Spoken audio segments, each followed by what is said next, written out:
Hi friends. இன்றைக்கி வந்துட்டு ஒரு அழகை பற்றி நான் பொதுவாக தான் சொல்ல போகிறேன். இதில் வந்துட்டு யாரையும் குறை சொல்லலை. நம்ம வந்துட்டு பெண்கள் வந்துட்டு அழகுபடுத்தி சொல்கிறோம், அது உண்மை தான். ஆனால் உண்மையிலே யார் அழகுன்னு தெரியுமா? ஒரு ஆண் தான். எப்படின்னு நான் சொல்கிறேன்னா, இப்போ வந்துட்டு பெண்கள் வந்துட்டு நிலாவை போல் பின்ன ஒரு கவிதையே எழுதுகிறோம்.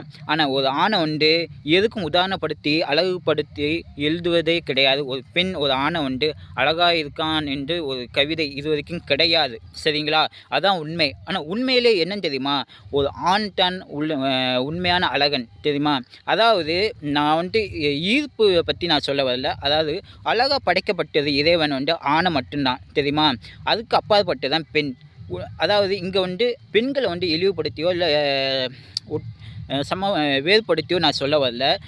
உதாரணத்துக்கு நான் என்ன சொல்கிறேன்னா, ஒரு விலங்காக இருக்கட்டும், பறவையாக இருக்கட்டும், கடலில் வாழும் உயிரினங்களாக இருக்கட்டும், அதில் ஆண் இனத்தை எடுத்துக்கிட்டிங்கன்னா அதுதான் ஆண் அழகாக இருக்கிறது. ஆண் இனம் தான் அழகாக இருக்கிறது என்பதுக்கு உதாரணம். நான் ஏன் இதை வந்து உங்கள்கிட்ட சொல்கிறேன்னா, இதில் வந்துட்டு நான் ரீசெண்டாக ஒரு போஸ்ட் பார்த்துருந்தேன். அதில் வந்து ஆண் இனங்களை வந்து அளவுபடுத்தி ஒரு ஃபோட்டோ மாதிரி போட்டிருந்தாங்க. அதை நான் ஷேர் பண்ணல. நான் வந்து அப்படியே தான் ரெக்கார்டு பண்ணி அனுப்புகிறேன். சரிங்களா? ஒரு ஆண் வந்து அழகான உதாரணத்துக்கு வந்து இயற்கையாகவே படைக்கப்பட்ட உயிரினங்கள் தான். அதாவது ஒரு நிலாவை வந்து ஒரு பெண் அழகாக இருக்கிறார் என்பது உதாரணமாக வச்சு சொல்கிறோம். ஆனால் அந்த நிலாவை ஆளக்கூடியது இந்திரன் தான். சரிங்களா? ஒரு சூரியனுக்கு அந்த தேவதை இருக்கா, அந்த தேவதைக்கு சூரியன் தான் ஆண். ஓகேங்களா?